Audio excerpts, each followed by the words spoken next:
Insellem lilkom il-telespettaturi tal-programm Local Angle l-istazzjon Xejk fejn inkomplu nwaslulkom aktar fuq il-xena mużikali f'Malta fejn inkomplu nippromovu wkoll din ix-xena li qed tkompli tikber aktar ma jgħaddi żmien. Fil-fatt l-ewwel parti ta' dan il-programm ser nitkellmu ma' Mark, wieħed mill-membri tal-band DiggerThings. Kif inti? Thanks for having me over. Grazzi ħafna tal-li ġejt, se nitkellmu fuq din il-band. Fija wkoll hemm David Torregiani, imma mhux biss iżda qegħdin ukoll Jiena David Torregiani u David De Pasquale minn Spine Splitter Studios. Kif issa ġiet iffurmata l-band? Ifhimni di mhix band as such, fis-sens li kienet kollaborazzjoni spontanja. Jiena u David aħna ħabbieb ġifieri minn 1990 naħseb. U konna formajna band fil-94, kien jisimha Nightwing. Minn dak iż-żmien, ovvjament, għadda xi kważi 20 sena. Ġifieri personalment, ilu ma nifforma parti bil-band u jew nkanta ġo microphone għal xi 20 sena. Imma ġiet lill-moment, tifhimni,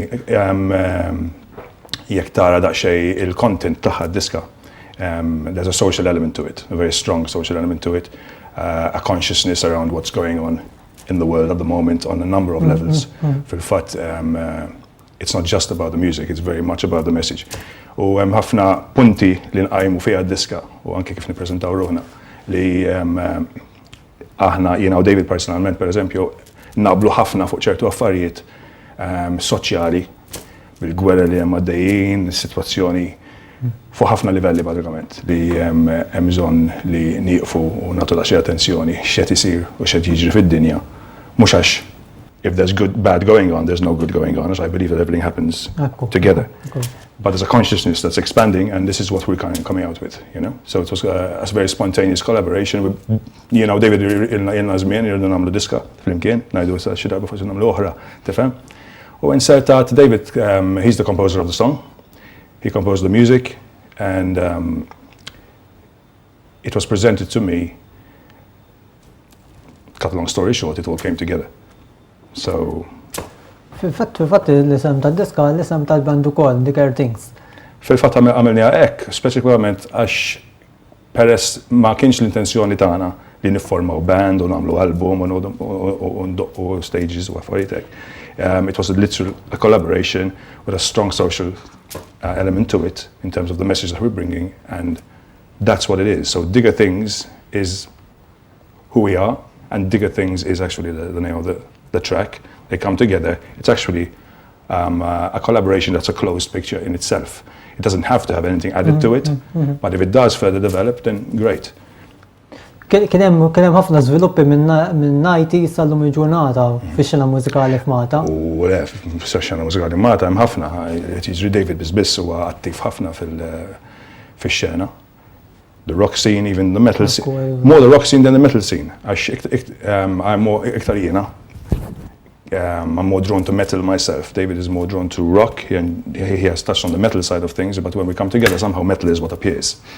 U d-darba nsajtajna li ovvjament qed jikollabora magħna David De Pasquale li ovvjament huwa he's a part of a very popular band and a very good band called Club Murder and Abysmal Torment, which are kind of, you know, two bands which are on the forefront of the metal scene in Malta.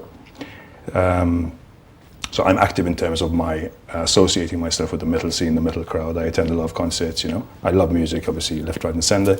Singing has always been my thing.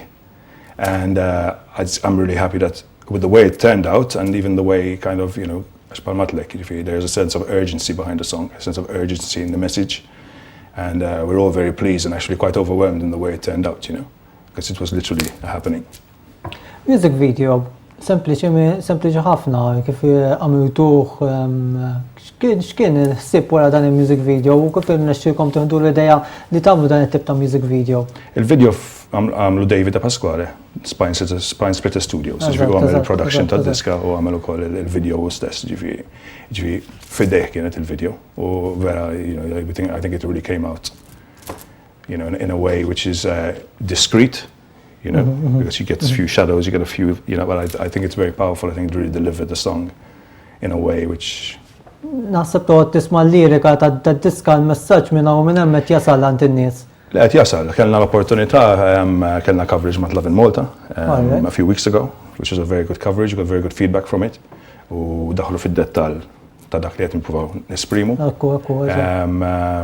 So yes, definitely, the lyrics in themselves, if one had to actually read them, they're quite clear in what they're trying to say. You know, they touch on aspects of politics, of religious aspects, they touch on consciousness, you know, they touch on a number of things. So yeah, the lyrics also came out. Fil-fatt il-content, David meta kien approċjani, diġà kellu sens tal-content tad-diska, so kellu 4 punti niżilhom, u it was something I resonated with a lot, and it just came out, you know, it really came together nicely. So yeah. Se naraw issa il-music video u s-single minn DiggerThings, l-isem ta' diska wkoll DiggerThings u nerġgħu nitkellmu wkoll ma' Mark b'aktar informazzjoni wkoll fuq DiggerThings.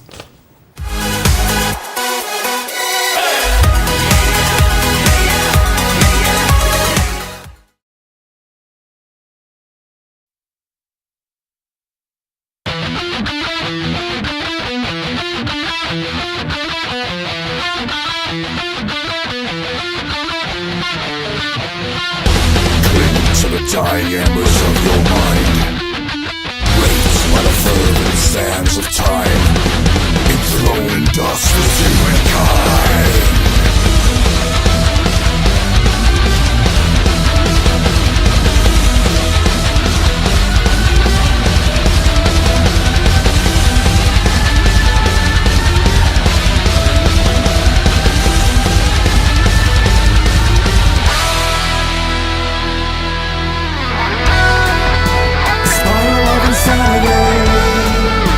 Slipping through your fingers,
Lura l-intervista ma' DiggerThings u għadna kemm insegwu wkoll dan il-music video tajjeb ħafna u anke single b'lirika b'saħħitha ħafna. Se nitkellmu issa dwar l-influenzi tagħkom. David tas-Sartu Reġani wkoll mhux ewwel darba jiġi għall-intervisti u anke għalinna it-tip ta' stili li jsegwi. Ma naħseb intom kważi l-istess u dak it-tip ta' stili rock. There's an 8-year difference between David and myself. So he obviously got into the scene earlier than I did, and obviously got into certain types of bands. I mean, one of his main influences was AC/DC. Angus Young is probably his, you know. But he's a very versatile guitarist. In fact, he's a session musician with a number of artists, and he adds a lot of value to a lot of very, very, you know, great songs that are coming out nowadays. And you know, it's quite a wide spectrum, his influence. Mine is also, because I'm not just into metal, I'm into every aspect of music. So it could be anything. I just love music. But metal is always something that's been at heart, so when it comes to expressing something, you know, I don't think there's anything that can express it stronger than metal. U għet ikun ħafna attivitajiet li jiġu organizzati għal dawk li jħobbu l-metal. Ekku, fil-fatt more and more festivals in Malta are starting to happen. Per eżempju Martyrium, forsi tafhom, li qed jieħdu l-inixjattiva li jġibu bands minn barra. So yeah, it's great to see the metal scene happening in Malta more and more. Fil-fatt, kien hemm ġiex bands li jien insegwihom xi 20 sena. One of my favorite bands, Septic Flesh and Orphaned Land, u tnejn ġew Malta. Wara xulxin, sena wara sena. Metal over Malta kien inkredibbli għastajt nemmen. Tkun ilek qed tistenna biex forsi tmur tal-hom. Għastajt nemmen ġew Malta daw. It's great to have, you know, even though we're a small crowd, they totally appreciate it. Taħseb li qed tikber il-konkurrenza tan-nies? Tikber għax ovvjament hemm ħafna wkoll, as you know, we have a lot of foreigners in Malta now as well. So there's also a sense of, you know, who might be into metal has an influence also on the way things are growing. It's not just about the Maltese, although it's a lot about the Maltese as well. Proġetti tagħkom. Kif qed ngħidlek, jiġifieri, dija ħaġa li ġiet naturali. Ġiet naturali. Allura we know that we have an outlet to express ourselves if we want to put forward more music. We can do it through DiggerThings, you know, come up with more tracks. Jiena I'm going to be traveling this year. Come August I'll be in Asia. Okay. And I have no sense of coming back, so it's a one-way trip. Really? I'm going to be getting involved in biodiversity, ecology, you know, organic farming, getting my hands in the earth. This is something I want to connect with. I think it's something we're all being called to, getting back in touch with earth. And just flowing from there, basically, you know. I mean, I can sing from anywhere in the world, really and truly. If I ever wanted to record a song, I can sing it from anywhere, so. But yeah, there's movement, so in terms of, there are no actual plans for anything. But like this happened, something else can happen. I didn't know this was going to happen, but it happened. Il-medja soċjali ma kienx hemmhekk fin-90s, illum il-ġurnata kibret u qed tkompli tippromovi wkoll l-artist lokali biex ikompli jaraf lin-nies bil-proġetti li jkollu. Hawn ħafna talent Malta. Per eżempju, barranin, ma nafx smajt xew taf bihom, Pondi Corner. U l-Manatapu. It-tnejn li nsemmihom it-tnejn f'daqqa għax l-ewwel qed ma' Manatapu hemm Pupaċilli huwa għandu x'jaqsam magħhom, ma għandu x'jaqsam ma' Pondi Corner ukoll. Pondi Corner, Medi u ħamsa. But 5 nationalities coming together and doing such an explosive album with such a big heart for Malta. They all live here, they love Malta, you know. It's just great to see how foreigners are opening up to Malta and contributing towards it becoming a better place, really and truly, because, you know, we got all sorts of monkey business going on in Malta, you know, and we could do things a bit better and less shabby, but, you know. Mela, l-aħħar kummenti tiegħek biex intemmu l-intervista. Bażikament, għalli huwa pjaċir ħafna li jatawek, għax d-diska tagħti l-opportunità li nitkellmu fuq ħafna affarijiet importanti, li huwa aktar importanti mill-mużika stess, bażikament. Allura qed nieħu gost ħafna li din l-enerġija ħarġet. U kif ngħidu ġifieri, it's just exciting to know that there's something out there that's allowing this opportunity to discuss important matters. That's about it. Grazzi ħafna Mark. Sellinna għal żewġ persuni wara li kienu l-moħħ wara dan il-proġett u nawguralkom kull suċċess għalli jiġri ġvera fix-xena mużikali f'Malta. Il-kontribut tagħkom huwa importanti ħafna bla dubju. Thank you. Grazzi ħafna lil Mark li kien magħna fissem ukoll DiggerThings. Jiena ser inkompli baktar kif nerġa' nirritorna wara din il-waqfa ta' pubbliċità. Ibqgħu hemmhekk.